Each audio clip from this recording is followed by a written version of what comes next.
देश और दुनिया में दिन प्रतिदिन कोरोना का कहर बढ़ता जा रहा है। रोज बढ़ रहे मरीजों की संख्या अब डराने लगी है। इसी बीच कई राज्यों में लॉकडाउन लग चुका है तो कई जगह लॉकडाउन की स्थिति बन चुकी है। वहीं वैक्सीनेशन की प्रक्रिया भी अब तेज है। इस बीच आज प्रधानमंत्री नरेंद्र मोदी और शिक्षा मंत्री के बीच एक महत्वपूर्ण बैठक हुई, जिसमें यह फैसला लिया गया कि सीबीएसई के 10वीं की परीक्षाएं रद्द की जाएंगी।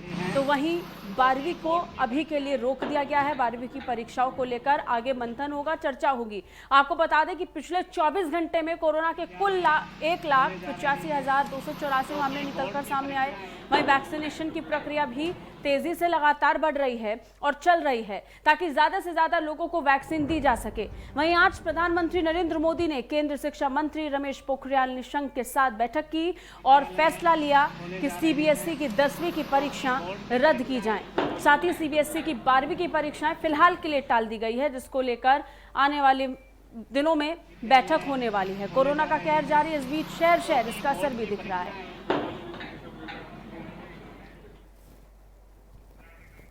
और इन सब के बीच हम आप तक कुछ महत्वपूर्ण जानकारियां पहुंचाएंगे। 24 घंटे में आंकड़ा क्या बना है वो हम आपको बता रहे हैं। 1,85,284 कुल नए मामले हैं। कोरोना संक्रमितों की कुल संख्या 1,38,70,000 पहुंच चुकी है। पिछले 24 घंटे की बात करें तो 1,025 लोगों की कोरोना की वजह से मौत हो गई। वहीं रिकवरी रेट भी अब लगातार घट रहा है। ये 89.51% पर पहुंच चुका है। महाराष्ट्र में ब्रेक द चेन अभियान की शुरुआत कल हुई। कल पूरे देश ने उद्धव ठाकरे को भी सुना। महाराष्ट्र में लगभग संपूर्ण लॉकडाउन की स्थिति बन चुकी है, जिसको लेकर कल महाराष्ट्र के मुख्यमंत्री भी प्रेस कॉन्फ्रेंस करते नजर आए। पूरी दुनिया के 8% कोरोना मरीज लगातार इससे परेशान हैं। महाराष्ट्र में पिछले 24 घंटे में 60,212 नए केस निकलकर सामने आए हैं। यूपी में पिछले 24 घंटे में 18,021 नए मामले सामने आए। उत्तर प्रदेश के मुख्यमंत्री खुद कोरोना से संक्रमित हो चुके हैं। नोएडा में 226 नए कोरोना के मरीज मिले हैं। कोरोना की वजह से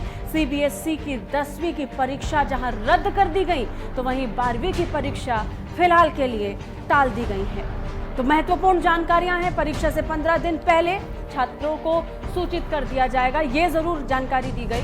प्रधानमंत्री नरेंद्र मोदी के साथ शिक्षा मंत्री रमेश पोखरियाल निशंक की एक महत्वपूर्ण बैठक हुई थी। 1 जून को परीक्षा समेत अन्य कई मुद्दों पर फिर एक बार समीक्षा होने वाली है, जिसमें 12वीं की परीक्षा को लेकर के भी चर्चा हो सकती है। लेकिन इस समय जिस तरीके से कड़े फैसले लिए जा रहे हैं, ये बहुत महत्वपूर्ण है। पूरा देश इस और ध्यान दे रहा है कि कोरोना का कहर फिर एक बार किस तरीके से बढ़ रहा है। कोरोना ने जब दूसरी बार दस्तक दी है, तो निश्चित तौर पर इस बार की स्थिति डराने वाली है, क्योंकि अब कम्युनिटी में कोरोना फैल चुका है। बड़े स्तर पर आंकड़े बढ़ रहे हैं। ठीक 1 साल पहले जब हम इन आंकड़ों का जिक्र कर रहे थे, तो तब इतनी संख्या निकलकर सामने नहीं आ रही थी, और अब स्थिति बिल्कुल विपरीत है, क्योंकि अब ये कम्युनिटी यानी आपकी लोकेलिटी, आपके आसपास पहुंच चुका है। विद्यालय खोले जा रहे हैं, क्योंकि बोर्ड की परीक्षाएं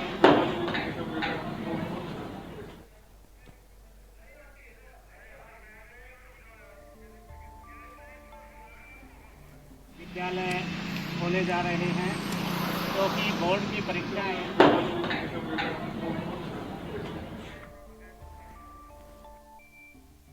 विद्यालय खोले जा रहे हैं।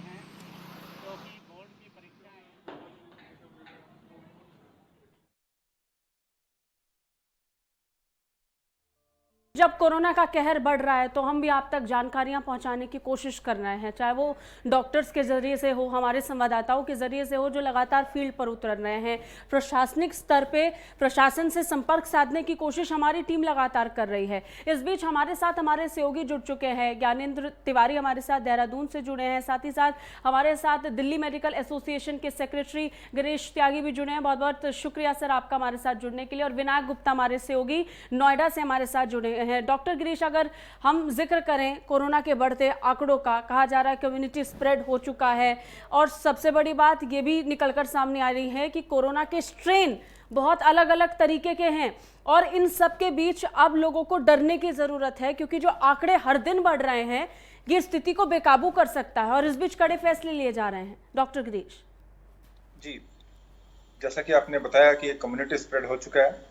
जो स्ट्रेन, सबसे बड़ी बात है कि जो स्ट्रेन बदल के आ रहे हैं। जो पहला स्ट्रेन था जिसमें कि यंगर जनरेशन इन्वॉल्व नहीं थी, बच्चे इन्वॉल्व नहीं थे, लेकिन अब जो स्ट्रेन आ रहा है उसमें यंगर जनरेशन ज्यादा इन्वॉल्व है, प्लस बड़ा तेजी से स्प्रेड कर रहा है ये। अगर एक घर में पहुंच गया तो एक घर के जितने भी मेंबर्स हैं सारे के सारे पॉजिटिव आ रहे हैं। एक ऑफिस में पहुंच गया तो ऑफिस के सारे एम्प्लॉय पॉजिटिव आ रहे हैं। और इतनी भयावह स्थिति होने जा रही है कि आज की डेट में अगर हम दिल्ली की बात करें, जैसा कि हम देख रहे हैं यहाँ पर कि यहाँ पर प्राइवेट अस्पताल में बेड नहीं है, आईसीयू की जरूरत हो तो आईसीयू नहीं है, वेंटिलेटर की जरूरत हो तो वेंटिलेटर नहीं है, और लोग बाग भटक रहे हैं। और दवाई रेमडेसिविर एक दवाई है जो कि एक नहीं मिल रही, जो कि मरीजों को दी जा रही है। तो प्लाज्मा थेरेपी जो पहले इनिशियली जब पहला स्ट्रेन आया था तो उस टाइम इफेक्टिव थी कुछ, लेकिन अब प्लाज्मा का भी बड़ा डेफिशिएंट है। लोग घूम रहे हैं प्लाज्मा के लिए, लेकिन प्लाज्मा उनको नहीं मिल पा रहा, डोनर नहीं मिल पा रहे। तो सबसे बड़ा, जब तक हम अपने आप को जो कोरोना से बिहेवियर को हम अपने ठीक नहीं रखेंगे, यानी अपना मास्क लगा के नहीं रखेंगे, सोशल डिस्टेंसिंग नहीं रखेंगे, हैंड हाइजीन नहीं करेंगे, तो इस तरह की ये मुसीबतें जो भयावह स्थिति जो उत्पन्न हुई है वो इसी की वजह से हुई है कि हमने इसको बड़ा लाइटली लिया कि कोरोना तो है, कुछ है ही नहीं इसमें, कि लोग मरीज हो रहे हैं कोरोना पॉजिटिव, ठीक हो रहे हैं अपने आप। लेकिन अब जब कुछ सीरियस मरीज भी हो रहे हैं यहाँ पर, उनको अस्पतालों में जगह नहीं मिल रही, तो हमारे को अब अपना बिहेवियर अपना चेंज करना पड़ेगा। अदरवाइज जो सरकार को एक कड़े फैसले लेने पड़ेंगे। जैसे महाराष्ट्र में प्रैक्टिकली उन्होंने लॉकडाउन का नाम नहीं दिया, लेकिन लॉकडाउन ही हो गया, स्थिति बन गई है। इसी हिसाब से हर स्टेट भी इसको लॉकडाउन की तरफ जाएगा अगर हमारा हेल्थ सिस्टम पूरी तरह से चरमरा जाएगा तो। डॉक्टर गिरीश, मैं वापस आपके पास लौटूंगी। कुछ महत्वपूर्ण और सवाल हैं वैक्सीनेशन को लेकर के हैं, इसके साथ साथ जो स्थितिकरण बनी है पिछले साल के मुकाबले उसके बारे में भी जानकारी लूंगी। हमारे साथ हमारे सहयोगी जुड़े हुए हैं, उनसे जानकारियां लेंगे कि किस तरीके की स्थिति अभी विभिन्न राज्यों में या विभिन्न शहरों में बन रही है। अगर बात ज्ञानेंद्र उत्तराखंड की करते हैं तो उत्तराखंड में इस समय कुंभ मेला चल रहा है। सबसे बड़ी विकट परेशानी इस दौरान उत्पन्न हो सकती है। क्या लग रहा है, आंकड़े क्या निकलकर सामने आ रहे हैं, इस लिहाज से प्रशासन का क्या फैसला है? देहरादून में तो नाइट कर्फ्यू का फैसला भी लिया गया। ज्ञानेंद्र,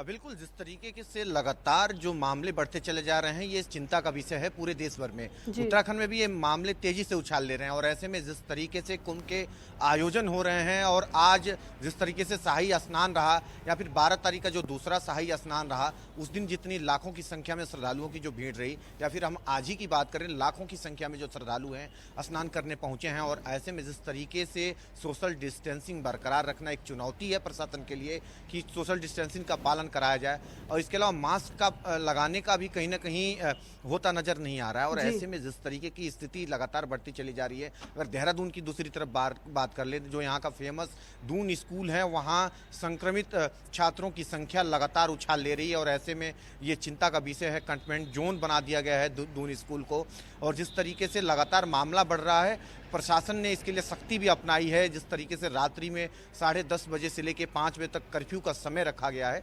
लेकिन ये चिंता का विषय है कि लोगों को खुद भी जागरूक होने की आवश्यकता है, क्योंकि जिस तरीके से दोबारा कोरोना ने दस्तक दी है और इसका प्रभाव लगातार तेजी से फैलता चला जा रहा है। जो यंग जनरेशन है उसको सबसे तेजी से प्रभावित कर रहा है, जैसा कि विशेषज्ञों ने ये बात कही भी है। और ऐसे में लोगों को सावधानी पूर्वक सचेत रहने की आवश्यकता है जिस तरीके से इसका फैलाव हो रहा है। और देहरादून, हरिद्वार समेत पूरे उत्तराखंड में इसका प्रभाव इन दिनों देखने को मिल रहा है, क्योंकि रोजाना तकरीबन 1000 के ऊपर 1200 और 1300 के बीच जो केस हैं देखने को मिल रहे हैं। और ऐसे में देहरादून और हरिद्वार, इन 2 जिलों में सबसे अधिक कोरोना के मामले आ रहे हैं, यानी कि चिंता जरूर बढ़ी है। लोगों को जागरूक खुद होना पड़ेगा। जिस तरीके से ये फैसला लिया गया है, स्कूल जो बोर्डिंग स्कूल हैं, इसके अलावा जो 10वीं और 12वीं की जो परीक्षाएं होने वाली थी, 10वीं की परीक्षाओं को रद्द करने का नौबत आ गया। सरकार को, केंद्रीय सरकार को ये फैसला लेना पड़ा ऐसे में कि 10वीं की परीक्षाएं जो हैं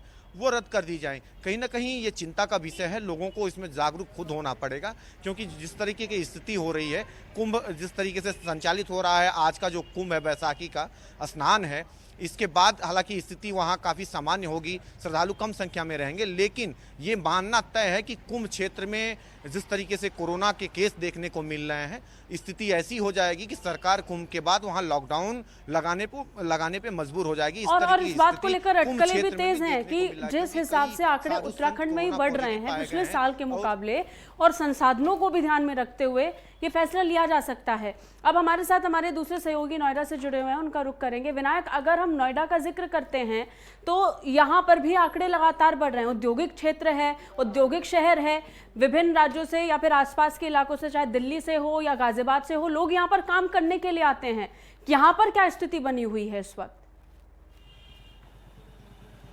जी, आपको बता दूं कि लगातार जो है गौतम बुद्ध नगर में कोरोना के मरीजों की संख्या का ग्राफ जो है लगातार तेज़ी से बढ़ रहा है। आए दिन जो है लगातार मामले तेज़ी से निकल करके आ रहे हैं। अगर कल की बात भी करें तो 24 घंटे के अंदर में 229 मामले नए निकल करके आए हैं, और लगातार जो है 200 से कम के किसी भी दिन ऐसा नहीं देखा जा रहा है कि कम होकर के आ रहे हैं। वहीं जिला प्रशासन और अधिकारियों की बैठक लगातार चल रही है, लगातार गाइडलाइन जारी कर रहे हैं। कल भी डीएम सुहास एलवाई की तरफ से जो है स्विमिंग पूल को लेकर के सख्त तत्काल रूप से आदेश दिया गया था कि जितने भी स्विमिंग पूल चल रहे हैं उन सबको बंद कराया जाए। और साथ ही साथ धर्मगुरुओं से भी, नवरात्रि का समय चल रहा है, रमजान का समय चल रहा है, तो ऐसे में धर्मगुरुओं के साथ भी बैठक की गई थी। उनसे अपील की गई थी कि आप सब भी लोगों से अपील करें कि ज़्यादा से ज़्यादा पूजा करने के लिए मंदिर ना आए, अपने घर में ही पूजा करें, जिससे कि कोरोना के मामले कम हो सकें। तो लगातार नोएडा के जो कमिश्नर है वो भी लगातार नाइट कर्फ्यू को लेकर के लगातार बॉर्डर पे भी चेकिंग कर रहे हैं, और जो पब्लिक सिटी एरिया है और वहाँ पर भी अवेयरनेस के प्रोग्राम किए जा रहे हैं। पुलिस के द्वारा लाउड स्पीकर की तरफ से लोगों को जागरूक किए जा रहे हैं। मास्क को लेकर के अहम तरीके से निगरानी रखी जा रही है कि अगर कोई बिना मास्क के दिखता है तो उसके खिलाफ कार्रवाई करने की चालान किए जा रहे हैं। और साथ ही साथ आज सबसे बड़ी जो है कोरोना के तेज़ी से मामले बढ़ रहे थे, उसी को लेकर के कई लंबे समय से जो है पेरेंट्स एसोसिएशन और जो अभिभावक है वो अपनी चीज़ों को मांग लेकर के चल रहे थे कि छात्र जो है बोर्ड की परीक्षाएं ना हो। तो इस चीज़ को लेकर के आज प्रधानमंत्री ने हैं, और जब जिस तरीके से सरकार ये प्रशासन फैसले ले रही है, ये अब आम लोगों को समझने की जरूरत है कि स्थिति कितनी विकट है कि सरकार को इतने बड़े और कड़े फैसले लेने पड़ रहे हैं। डॉक्टर गिरीश, अगर हम वैक्सीनेशन का जिक्र करते हैं तो अभी भी हमारे पास ऐसी 2 वैक्सीन है जो उपलब्ध हैं। तीसरी वैक्सीन को भी मंजूरी मिल गई है, आपातकाल के रूप में उसको इस्तेमाल किया जा सकता है। लेकिन इन सब के बीच में अफवाहों का दौर तेज है। कहीं ऐसा ना हो, इस बात को लेकर के भी डर है कि वैक्सीनेशन पे से या फिर वैक्सीनेशन प्रोसेस पे से लोगों का भरोसा उठ जाए। तो इसके बारे में थोड़ा सा जानकारी दीजिए, वैक्सीन के बारे में डॉक्टर गिरीश। कोवैक्सीन और कोविशील्ड 2 वैक्सीन जो हमारे पास उपलब्ध है। तीसरी वैक्सीन स्पुतनिक किसी भी टाइम हमारे पास उपलब्ध हो सकती है जी। वैक्सीनेशन इफेक्टिव है, सेफ है जी। अब ये लोग बागों के मन में संशय है कि जैसे न्यूज में आया कि कुछ व्यक्ति जो कि दोनों वैक्सीन ले चुके थे, दोनों डोज ले चुके थे, उसके बाद भी संक्रमित पाए गए, क्योंकि इसमें जो स्ट्रेन दूसरा आ गया है। पर जो दूसरा स्ट्रेन है वो उतना इन्फेक्शियस, उतना ज्यादा डेडली नहीं होगा अगर हमने वैक्सीनेशन लगा रखा है। तो लोगों को जागरूक होना चाहिए, लोगों को बीच में बताना चाहिए कि हमारे को कि वैक्सीनेशन इफेक्टिव है। वैक्सीनेशन के लिए जाइए, आप वैक्सीनेशन आप कराएंगे तो आप अपने आप को भी सुरक्षित रखेंगे, अपने परिवार को, अपने दोस्तों को, अपने काम करने वाले पे जो आपके सहयोगी है वो भी सुरक्षित रहेंगे अगर आप वैक्सीनेशन करा रहे हैं तो जी। और साथ में कि अगर आपने वैक्सीन करा दिया उसके बाद अगर आपको इन्फेक्शन होता है, दूसरा स्ट्रेन भी ले लेता है, तो उतना ज्यादा वो डेडली बिहेव नहीं करेगा, उतना ज्यादा सीरियस नहीं होगा। जहां आपको अगर अस्पताल की जरूरत हो सकती थी एडमिशन की, तो अस्पताल की जरूरत आपको नहीं पड़ेगी, आपको घर पे इलाज हो जाएगा। तो इस हिसाब से लोगों को जागरूकता करने की जरूरत है। हम डॉक्टर्स के माध्यम पे, जैसे प्रधानमंत्री और दूसरे प्रदेशों के मुख्यमंत्री ने वैक्सीनेशन लगाया, उसको अपना सोशल मीडिया पर डाला, वो इसीलिए डाला कि लोगों को जागरूक करें कि ये वैक्सीनेशन सेफ है। अगर हमारे प्रधानमंत्री लगा रहे हैं, दूसरे प्रदेश के चीफ मिनिस्टर लगा रहे हैं, एम्स के डायरेक्टर लगा रहे हैं और दूसरे नामी गिरामी डॉक्टर भी लगा रहे हैं, वो इसलिए लगा रहे हैं कि लोगों को जागरूक करें कि आप वैक्सीनेशन के लिए जाइए, इससे डरिए मत, अफवाहों पर ध्यान मत दीजिए।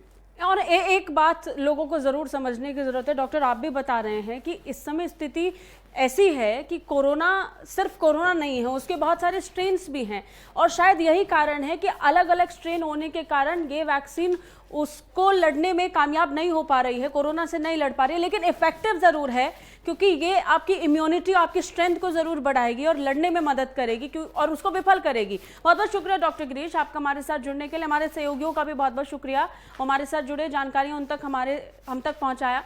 इन